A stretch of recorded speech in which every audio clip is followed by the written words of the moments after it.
Happy New Year, everyone. As we kick off the year with a whole list of hopes, goals, and aspirations, I'm excited to welcome you to a special replay of a conversation I had with a brilliant Zen Buddhist monk that originally took place in January 2023, 1 year ago.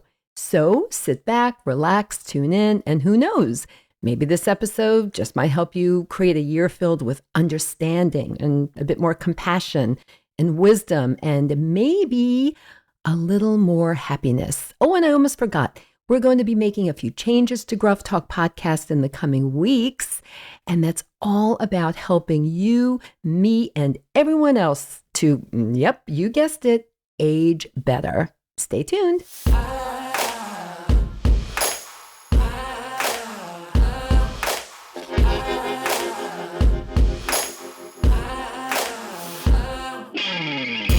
Hi, everyone, and welcome to GRUFFtalk, where each week we take a deep dive into all the ways we can feel better, look better, live better, and age better. I'm your host, Barbara Hannah Grufferman. I've always been fascinated by the concept of karma. Do good, and good will come back to you. Behave badly, and, well, suffer the consequences, right? But karma, as my guest today will explain, is a bit more complicated than that, and in fact plays a starring role in getting unstuck and hopefully finding true happiness. Dr. Douglas Gentile is Distinguished Professor in Liberal Arts and Sciences at Iowa State University and is considered one of the top experts on the positive and negative effects of media on children and adults, really just everybody.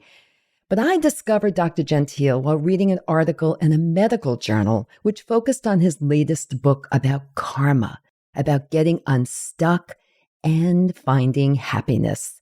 That's also when I discovered that he is not only a renowned psychologist, expert on the media, was named one of the top 300 professors in the United States by the Princeton Review, but he is also a Zen monk. Oh, and did I mention that he's a pretty accomplished jazz musician?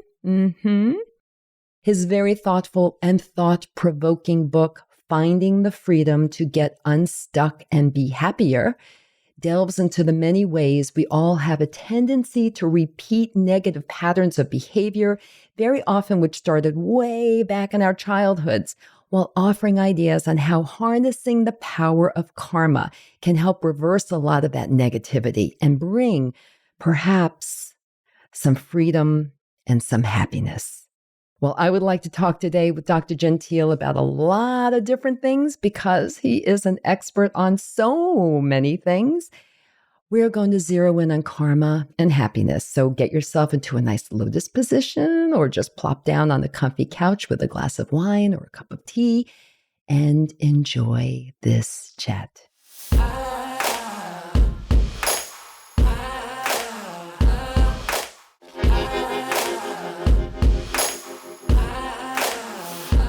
Hello, Dr. Gentile, and welcome to GRUFFtalk. Thank you for having me. So, I saw you on YouTube, and not only are you an expert in the effect of media on children and adults and really everybody, and you're a Zen monk, which is amazing, but you are also a jazz musician. So what instrument do you play? What do you play? I am the primary bass player for my jazz band, but I sometimes also rhythm guitar or ukulele, and I sing. And you sing too, oh my goodness. And if you really need me to, I can go back behind the drums and mostly hold down a song or two, but by doing nothing fancy. The minute I try to do something fancy, it all goes to hell. Well, let's see how much time we have. And then maybe we'll sing like a little duet or something, or maybe not. Perfect. I mean, you can sing, maybe I'll bow out. But anyway, let's get to what we really need to talk about today. You recently wrote a book, which I absolutely loved, called Finding the Freedom to Get Unstuck and Be Happier, in which you make the point that many people don't really understand what karma is. I mean, they have this notion of karma that's just not really right. So please explain, what is karma? Sure.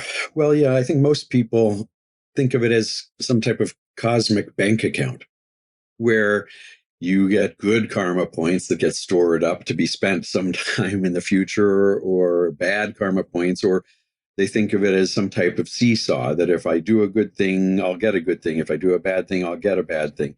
That is not at all what karma really means, at least not within the Buddhist traditions. The word itself just means action, in the sense of actions beget reactions, that our actions have consequences. And that's really the most important thing, is that we often think our actions don't matter all that much. But in fact, everything we do matters a great deal. And what carries a lot of the meaning in our actions is our intentions. And we know this in many ways. What's the difference between murder and manslaughter is all about intention. Either way, someone was killed, but did you intend to kill them or not? Can really change the consequences of how, say, the victim's family feel about it, the way you feel about it. So when we go into any type of decision, our intentions matter, the action we end up taking matter, the words we use matter, because those will have consequences. And that's really all it means, is we should be paying better attention. And the only time we really think about that is when we're watching a movie that has time travel. And we think about how, if you go back into the past, you have to be really careful not even to step on one tiny little bug, because that could change the whole future, right? Why don't we take that same level of care with everything we're doing today? Oh, that's such a Because great point. every tiny little thing you do today is changing the future. And so that's one, that's kind of at its basic level, is that our thoughts matter, our words matter, our deeds matter. And so we should be paying attention. Right. The second mistake that we make is we think of it as an individual thing, that you are the inheritor of your actions, that of your karma. And on the one hand, that's true, but it's only partial, because we also inherit other people's karma. In what way? So if you are driving and a drunk driver runs a red light and smashes into you, that's not your fault. That is not your karma. That wasn't your action. That was the drunk driver's action.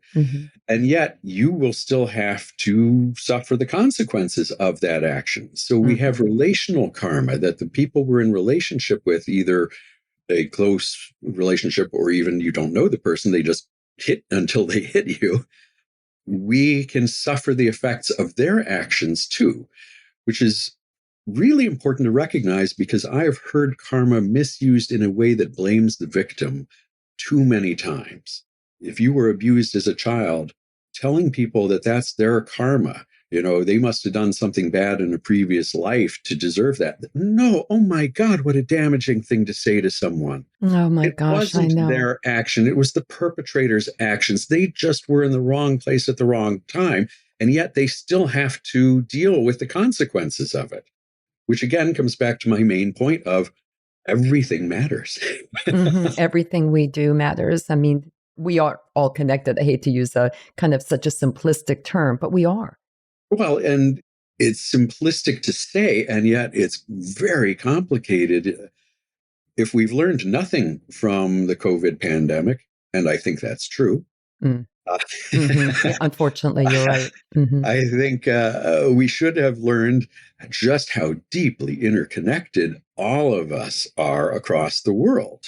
And so that brings up a third type of karma. We have our individual, we have our relational, we also have communal. That you might live a carbon neutral lifestyle, and yet with global warming happening, you still suffer the consequences of that. Right. And you have to take actions based on other people's bad choices of how to manage their lives. I mean, we're seeing that, played out in so many ways, but also very recently that's been brought to our attention through reports in the news about countries that are suffering the consequences of the more advanced, if you will, countries' actions. Yeah, it's a funny how word advanced, to use. probably wrong word, because how advanced are we really? You said with your question that you loved the book. What was it that you found meaningful about this discussion of karma? Well, it really made me realize that I, like so many other people, didn't have a very good grasp of what karma meant, because I was thinking in terms of how you described it initially, how people really do view it. Oh, I did something bad, so bad things will happen. I did something good, so goodness will come my way. And that's just way too simplistic. So I found that to be really eye-opening. But also, I so enjoyed how you followed the path of a very dear friend of yours and the lessons that were learned by her experience. And I just learned a great deal from that whole exchange. But, let's get back to karma, because I find it fascinating and because it's a fascinating concept. How will an understanding of karma help us to get unstuck and maybe help open our eyes to some of those patterns of behavior that we all kind of seem to hold on to, many of which have their origins early in our lives, and we just can't seem, and many of them are quite negative, and we find it very hard to shed them or change them. So how can an understanding, I already learned a lot from your book, but I want the audience to hear from you. Sure. How can karma help us here? So karma is an interesting word because it's one of the few Sanskrit words that has not been translated into English. Almost all the others, like mindfulness, another one that comes from these same traditions. We call it mindfulness rather than smrti, which would be the Sanskrit word for it. Why is this one left in its original language? And I think I can't answer that question. But I think if we were going to say what would be a modern synonym for it, I think the modern synonym would be learning. If we think about when you enter a totally new situation, you have no idea what to expect. And so you open it, or you go into it very open and fresh, and the experience is in some ways surprising, and you're curious, and it's kind of raw many times because you don't know, and so you just experience it in its fullness. The second time you have that same experience, it's very different. It's not nearly as raw. It's not nearly as open and curious, that you kind of know what to expect, and you perhaps seek one part of the experience and you perhaps try to reject another part of the experience. Now, I can talk about this generally, but I don't know if you've ever had the Southeast Asian fruit durian. No, I haven't. It's a weird fruit. It's about the size of a soccer ball, except it's hard and has jagged spikes on it. And you have to chop it open with a machete. And inside... It sounds like a kind of melon?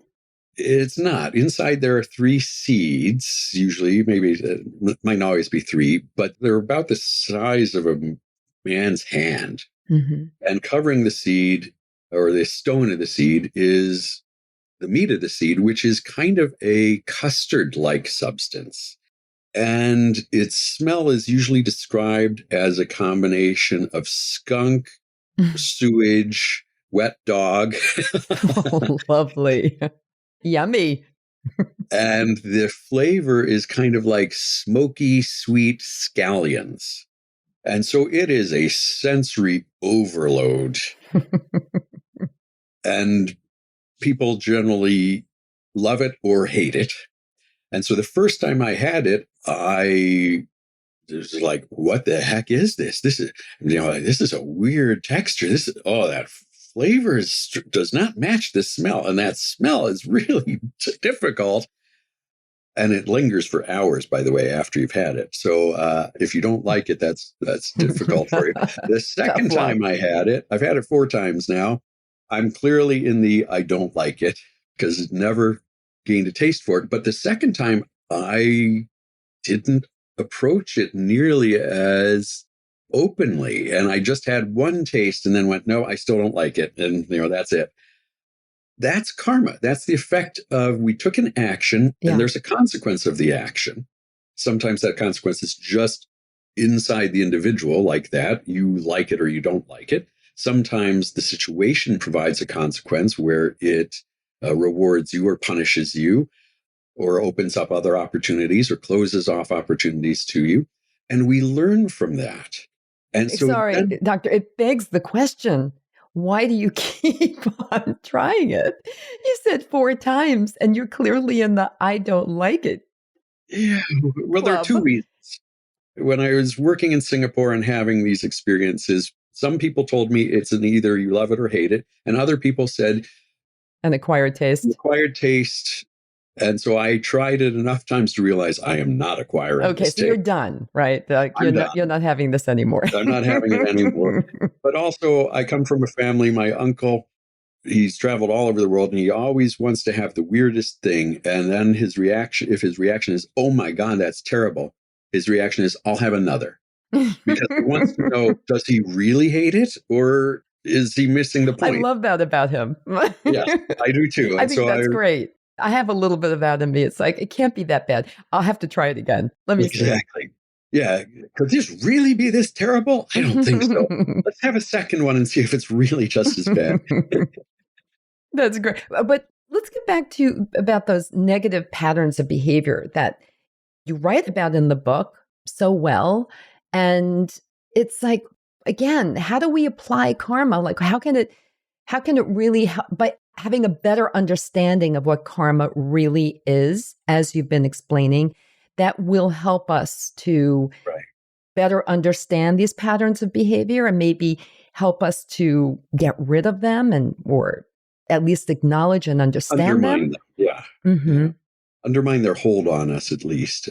Well, why do you like the things you like? And why don't you like the things you don't like? Mm-hmm. Well, a lot of the reason for that is because of past experiences. You had past experiences where you either got rewarded or got punished, and that made you seek it more or seek it less. And many of these experiences you had very young, so you don't even know why you don't like something or you think you don't like something. But you just tell yourself, oh, I've never liked this, which is funny because we also know tastes change. Mm-hmm. But we don't allow that openness in ourselves because we've had enough experiences in the past that we've got this idea we only like it this way. We've had enough experience with things and the way we've been rewarded and punished throughout our lives that we have habit energy. Yes. That's very strong toward some things and against some things. We have ways we like to feel, we have ways we don't like to feel. And we think of this as just who we are. And at one level, that's correct. At this moment, that is who you are. But it's not who you always were. Mm-hmm. Previously, you were more open in some of those ways. Right, like and a clean you learned slate. to close it A off. blank slate. Yeah. Well, we're not truly a blank slate, but we were blanker at any rate. Yeah, blanker. And here's where we get into the weirdness about free will. We, as Americans, generally believe that doing what we want is our free will. Right. Well, we usually define doing what we want as getting more of what I like and getting less of what I don't like. But the reason you like what you like and don't like what you don't like is because of your past experiences. You're not at all exercising free will. You are actually being completely controlled by your karma. You're doing the same thing you always knew you would have done anyhow. Right. Which means it's not a free choice in the least. It is a completely controlled by your past choice. And until we recognize that, we're going to just continue to keep doubling down on all the same things that we've always done. And if those things get us into trouble, we date the same type of person and then wonder why we're always unhappy. We have the same fights with our spouse or our children or our parents over and over, even though we know we don't want to, which is a really interesting thing. You're going home for the holidays and you know you're going to get into the same fight with your mother you always do, and you don't want to. Aren't you an adult? Can't you do what you want and don't do what you don't want? How come you still get stuck? And it's because that habit energy is so strong. And the ways you've learned over the years to try to cope with the situation you don't like aren't actually effective, but they kind of make you feel a little bit better, like yelling at her. You do it to make yourself feel better, but it actually never makes you feel better. And yet we don't know how to break out of that strategy. Strategy is another word for karma, again, where you're being controlled by your past and your expectations of the future rather than actually entering a situation going, I don't know what's going to happen here. Let's see. So you're renowned psychologist and also a Zen monk. So you're really coming at these challenges from two, very different angles through two different lenses. So are you saying, I want to stick with free will for a minute because it's a fascinating, just like karma, concept. And, you do state in your book that free will is, as you said, not a free pass to do whatever you want to do. So how can a better understanding of our negative patterns of behavior and karma and the concept of free will kind of help us get unstuck, free us and find which is the, kind of the goal here of your book and what we're talking about, and find some happiness. How do we do that? Is this a psychological challenge, or is this something that we can sit down and meditate on? Well, both. There are lots of paths to wisdom. Mm-hmm. And I don't believe that there's only one path. And so science certainly has a lot to tell us about this. And every spiritual tradition has a lot to tell us about this. And I think they all have wisdom. And so I think our job is to try to figure out which of those ways of talking about it, which of those paths feels like we can do it with some authenticity. So I don't even think no one needs to follow my path unless that's the one that works for them. Mm-hmm. But how do we truly get unstuck? Well, first of all, we have to recognize that I think as a core motivation, most people want to be happy. So if that's the truth, why is it so many of us aren't? And then we have to look at what is it we're doing that we think makes, that we do to try to be happy? And is it really working? And I think when we start exploring that, and we can do that, and again, several ways to access that wisdom of your own. It could be through meditation. It could be through working with a therapist. There are lots of ways to get at it, but we hold that wisdom ourselves. We just have to be more honest with ourselves than we usually like to be, which is to say, this is my typical response to this type of difficult feeling or this type of difficult situation. Does it actually work, or does it just give me some type of temporary relief, but it keeps me stuck? And I think when we examine it, we will find that a lot of the time, it doesn't even give us that much relief. Like you're angry and you can, typical things lash out. Lash out, yeah. Or repress or run away. Yeah. Those are three very typical types of managing your anger. None of them help you. Some of them might be necessary in a given situation. There are times when it's important to yell at someone to stop them from retreat. Doing. There are times when it's important to retreat. So I'm not saying they're never functional, and I'm not saying they're never not the right thing to do in that moment. But we often have a strategy. There are people who tend to lash out a lot, and there are people who tend to retreat all the time. And then they keep being stuck in situations where that's what they have to do, rather than having other options. And we don't even recognize how stuck we are. And so one of the silly examples I use is, let's say I come up to you and I call you an asshole and I slap you right now. What do? I'd probably slap you back. No, I wouldn't. I'd go, what? You probably no, wouldn't. I would say, what? I'm sorry, what? That would be my reaction. Okay, what? That's a good reaction. At least that's a really great reaction, because that's not what I hear from most people. Most people, men, there's a sex difference here. Men usually would be slap you back. Yeah, I actually wouldn't do that, but okay. Women tend to be more get scared, maybe cry. Yeah. Almost no one says, I'd ask for more information. Mm-hmm. What Almost kind of thing? Don't you think like saying what? Is asking for it. Okay. And so you're one of the very few people who's ever given me that as a response, because that's a totally valid response. Wait, what's going on here? What brought that on? Is it very valid? No one says, call over a third party to help mediate. Mm-hmm. Right? There are 100 things that could be response, but we almost always think of just one or maybe two. Why? Well, those are usually the ones that have been shown to us in the media all the time, yeah. right? If someone's aggressive, you're supposed to either run away, or fight. We even talk about is fight or flight. No, there are 100 other things. And we don't even recognize how much our thinking has been channeled into these narrow little streams because it feels naturally. And we actually then, here's where the psychological science has something to say. There's a cognitive error that all of our brains make called the false consensus bias, which is anything you think most other people would agree with you. Anything you think most other people would think the same way. And except that's not at all true. Most other people think completely differently than you do. We just don't know that because we only know our own minds. And so we really overestimate how natural our patterns are because that's all the experience we've had is our own minds. And we don't even know why we've been channeled into these types of patterns. So recognizing how we got here, there's an understanding of karma. Yes. Helps us to recognize why you feel those pulls to go in only some directions and not others. And that once you recognize it and you stop and you feel that, in Buddhism, we'll talk about as karmic momentum. But you'll feel the pull to want to go one way.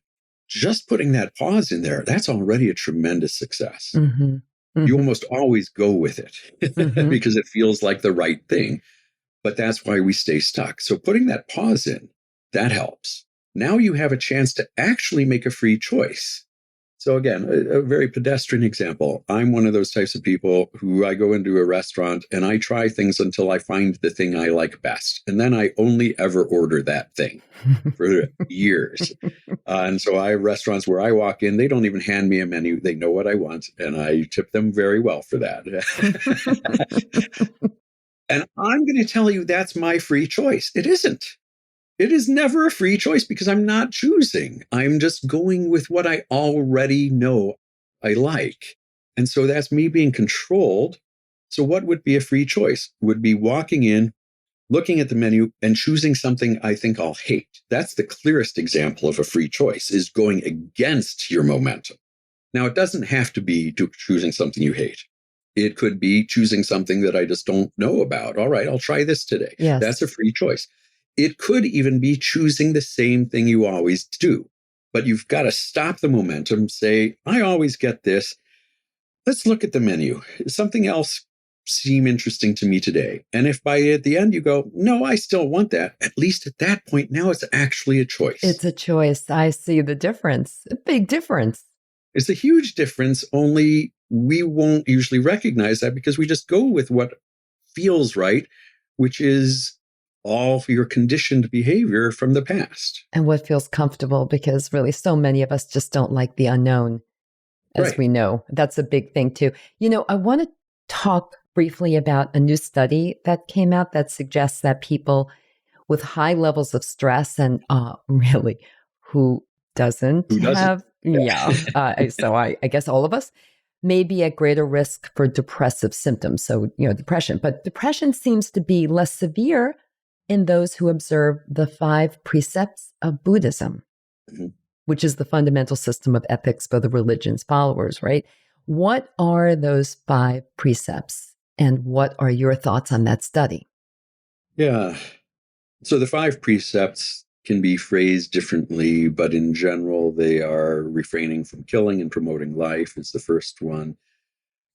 Refraining from sexual misconduct is another. I'm not getting them in the normal order. Mm-hmm. They are refraining from false speech or lying and promoting truth, refraining from intoxicants that can cloud the mind, and refraining from taking what's not given or stealing. Mm-hmm. And these are the 5 precepts of Buddhism that most every Buddhist makes a vow that they're going to try to pay attention to. As you can tell, those have nothing to do with specifically being Buddhist. Every religion and no religions, atheists follow the, secular humanists. So those are just basic core ethical values. Correct. And so I don't think this study is special to Buddhism, because I think we've also seen in other studies that when people follow a religious tradition and take it to heart, that tends to be a protective factor against depression as well. So I don't know that it's special about Buddhism, but this study, if I recall it correctly, did look at, it was 92% Buddhist sample or Correct. something. Yes. And the ones who say they endorsed those more, because of course, even within a Buddhist sample, not everyone, even if they've all taken these precepts, not everyone thinks about them every day. Not everyone follows them. So the people who said they followed them more regularly, even when they were stressed, they had less depression based on that stress and anxiety than the people who didn't follow them quite as much. So I think that, we don't know what to make of that because they didn't try to look at what are the psychological mediators or moderators, what's actually happening inside the black box that would account for that. Mm-hmm. But I could speculate on a couple of things. One is a level of trust in yourself, that to the extent that you feel like you have a strong basis in some spiritual grounding, that makes you feel like you can handle your situation. And again, it doesn't matter what religion this is. If you say, I place my faith in God and God is with me, that's the same thing. I can handle these stresses because I know I have my faith to rely on as a Right. support. If you follow the Buddhist precepts, you know that you have taken to heart this ethical pathway and that ethical pathway will be a support for you. You will get in far less trouble This is true. than if you don't. Mm-hmm. And so I think a lot of it may come down to a type of faith that different people might define differently, but I think of it as a faith in yourself, Mm-hmm. that you trust that whatever the next moment brings, you can handle That it. you'll be ready. It may be terrible, it may be painful, Mm-hmm. but that you at least have the tools, you can work with it to get through it. And that, I think, is a big buffer against depression, which has at its core for many people a way of thinking that you're not enough, Mm-hmm. that you can't handle it. It's too much.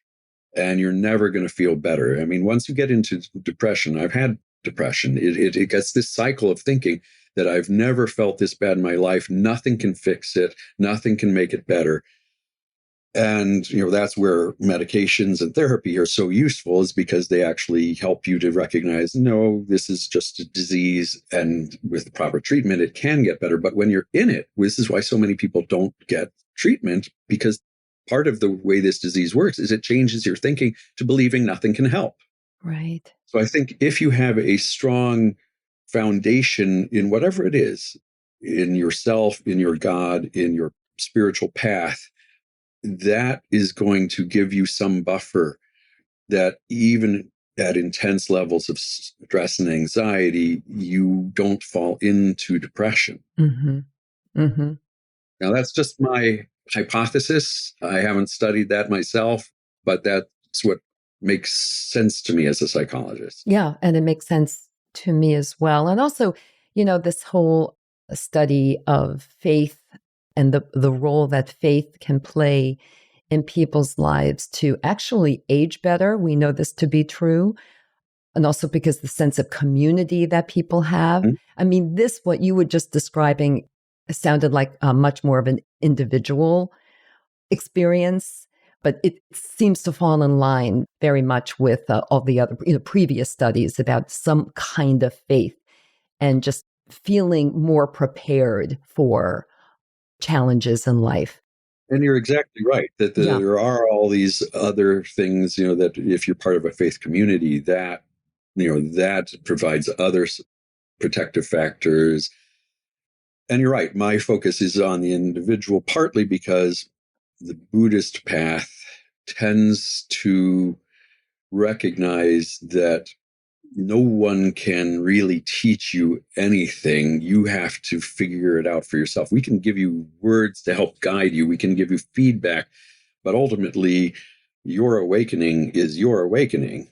And how you get there will vary from person to person. And I don't like to use the word enlightenment because There are a lot of problems with that word too, and that's very misunderstood. Yeah. But I think, my definition of an enlightened or an awakened being is someone who trusts that the next moment will be workable. Mm-hmm. It's, we have this idea of Zen monks, being unflappable and having, no problems, and, completely walking through everything with equanimity. Well, that's not at all true. I've known lots of Zen masters, and I shouldn't say we, I'm not a master. They have as many problems as all the rest of us do. The Buddha himself had terrible problems in his life. His own cousin tried to kill him on 3 documented occasions. Wow. His best friend was murdered by his best friend's son, and that son then went on to slaughter all of the Buddha's family. The Buddha died, we think, of food poisoning, a very painful way to die. It's not that the Buddha, totally awakened being, had no problems. He had lots of problems. He just didn't make them worse by doing the blame game of, why me, or how could you do this, and how could you, that he just worked with the situation as it was, trying to do what he could in that moment, mm-hmm. and not compounding it, which is what so many of us do, is that, something annoying happens, and instead of just allowing yourself to be annoyed and figure out, okay, what can I do now?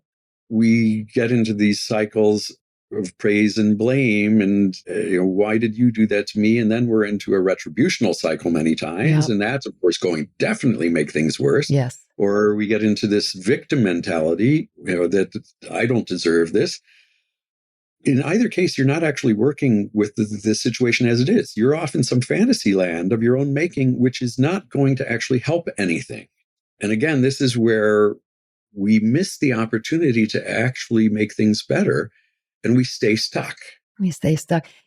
A really interesting kind of layer to this, as you're talking, I was thinking of this the whole, that nature versus nurture approach to viewing all of this, like how we respond to experiences.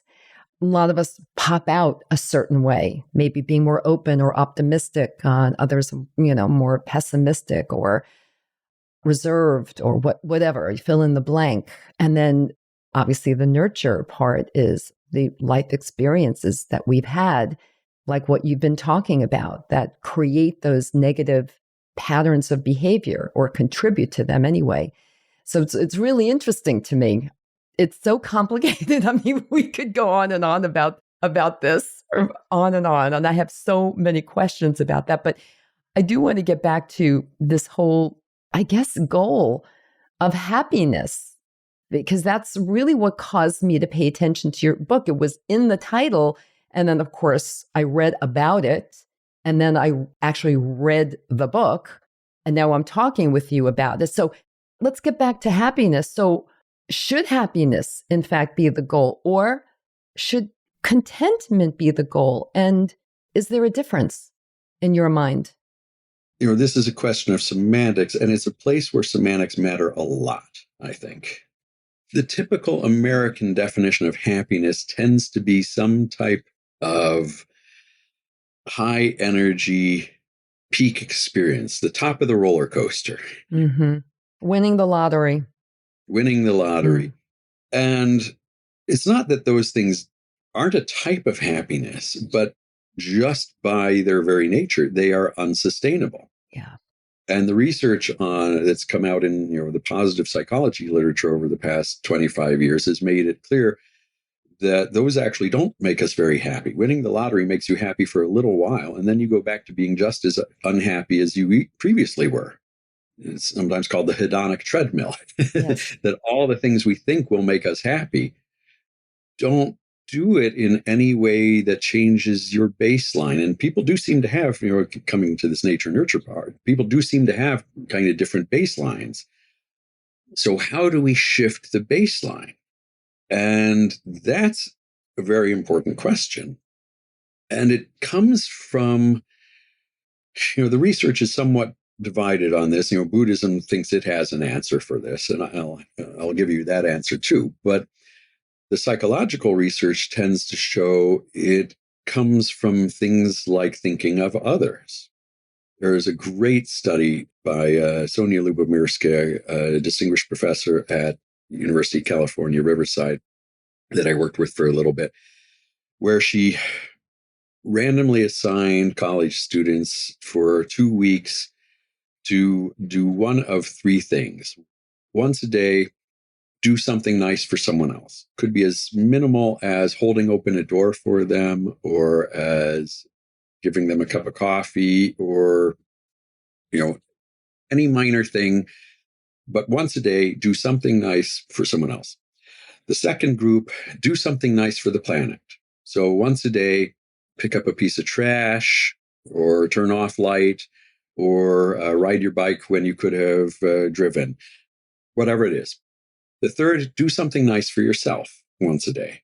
That could be treat yourself to ice cream, have a bubble bath, take a little reading break, doesn't matter what it is.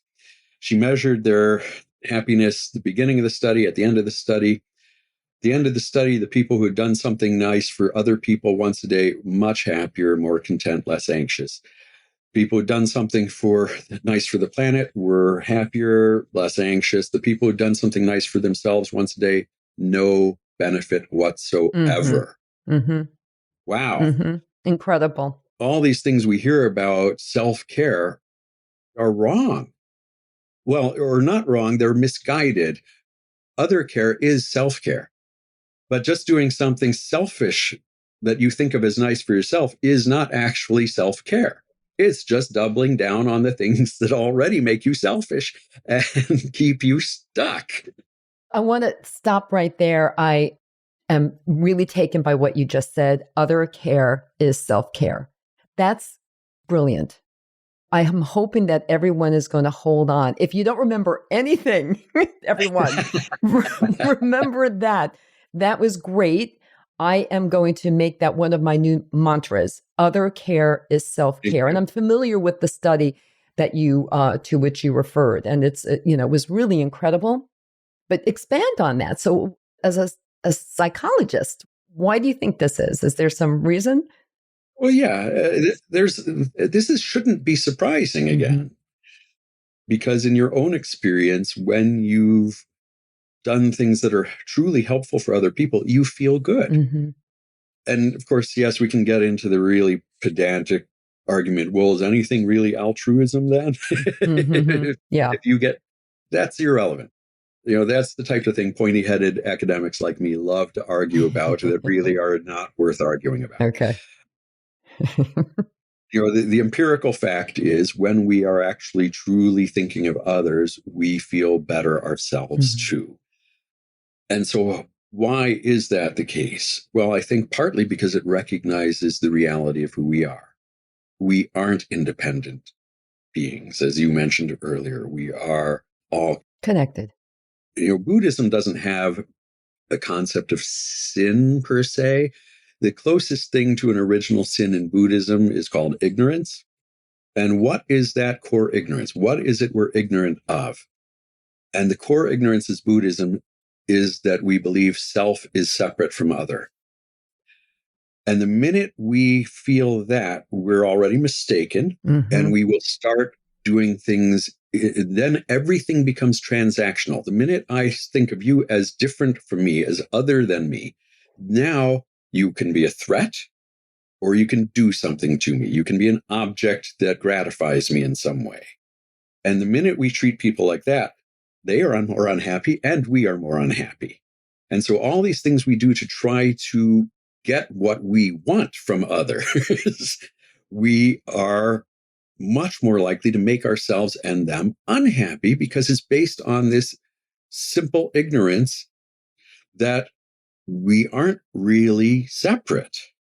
And so when we are doing things for others, we are coming back to the truth that we aren't truly separate, which is why helping others makes us feel better. And we stop doubling down on this mistake. So I think that's one reason why it helps us feel better, is because it's cutting through that core ignorance that we have. But I think it's also because we do get something out of it, right? When we are helpful to others, they tend to, psychology says, reciprocity is a norm. Right. That people want to reciprocate, and we like that too. So without trying to get something from someone else is when you actually get something from someone else. Yes. And when it feels obligatory, I gave you a present at Christmas, so you should give me a present at Christmas. I don't really enjoy your present the same way. Mm-hmm. Right? Right. And you don't enjoy mine the same way if we think we should be giving each other presents. Yeah, we've all experienced that. Mm-hmm. Exactly. And so, yes, the reciprocity norm, when we rely on it, kind of hurts. When it just bubbles up naturally, it's wonderful. Mm-hmm. Mm-hmm. It also really makes me feel very optimistic about people, and that the fact that doing something kind or good for someone else, even spontaneously, makes you feel good. I mean, that's a very positive experience, and which makes me feel that deep down, I think most people are good. Like they're coming from good. They are. And maybe circumstances, experiences, life can make them different. That's a core tenet of Buddhism, which is we are all basically good. But get back to my question, which I don't think we answered, about contentment. Contentment, yes. Because I like contentment it just kind of, because happiness, as we were saying, the lottery or getting, winning $1 million or whatever that moment is in time, and then we'll be happy. But isn't contentment like that nice little kind of hum that hums along? Tell us about that. What are your thoughts? Let me answer it in a sideways way. Mm-hmm.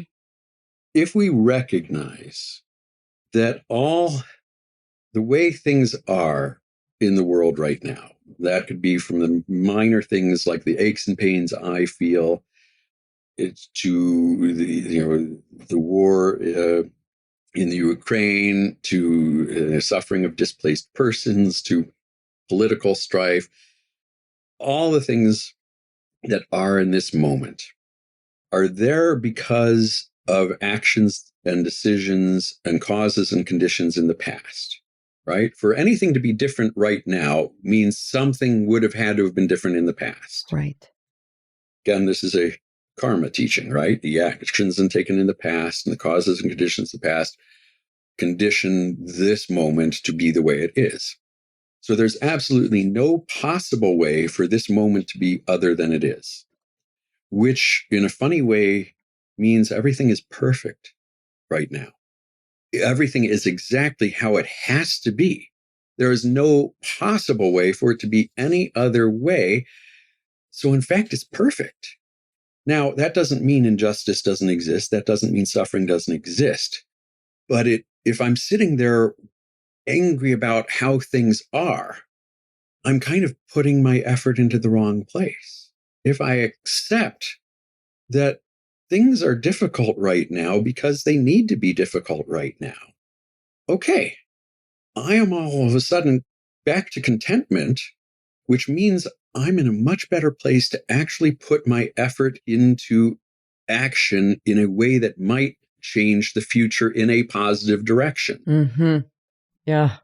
We are running out of time at this point, and I want to have you come back on because there are so many more things we have to talk about, because every time you said something, I had about 4 or 5 questions I wanted to ask, and I didn't get to the vast majority of them. I would be happy to come back.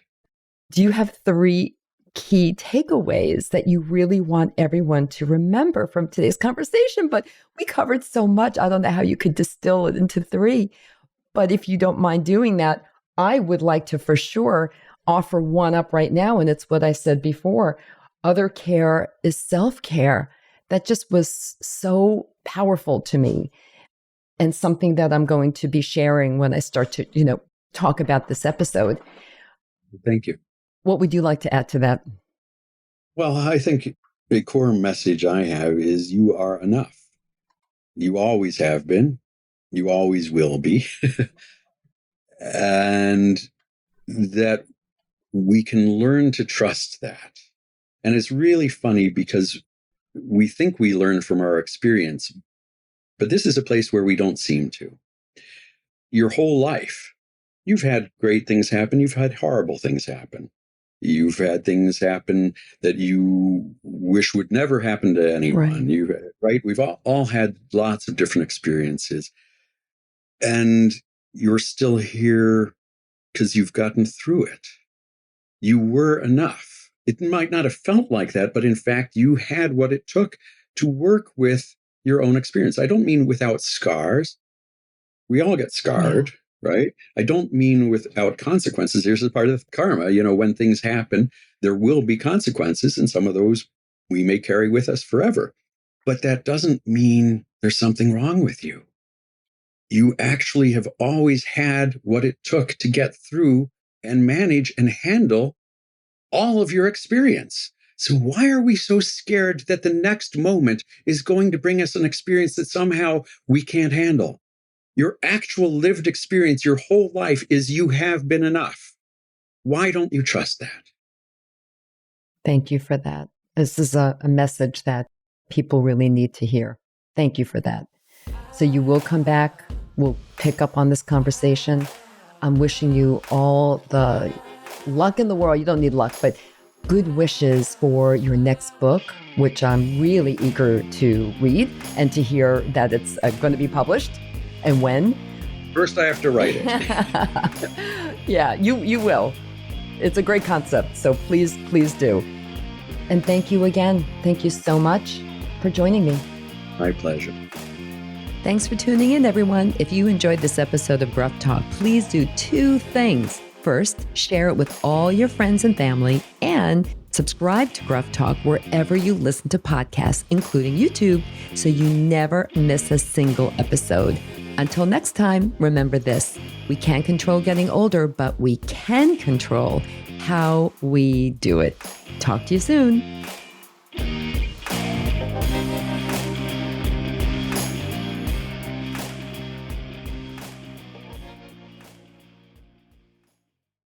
Age Better Podcast is a proud member of the Sound Advice Network. Sound Advice, women's voices amplified.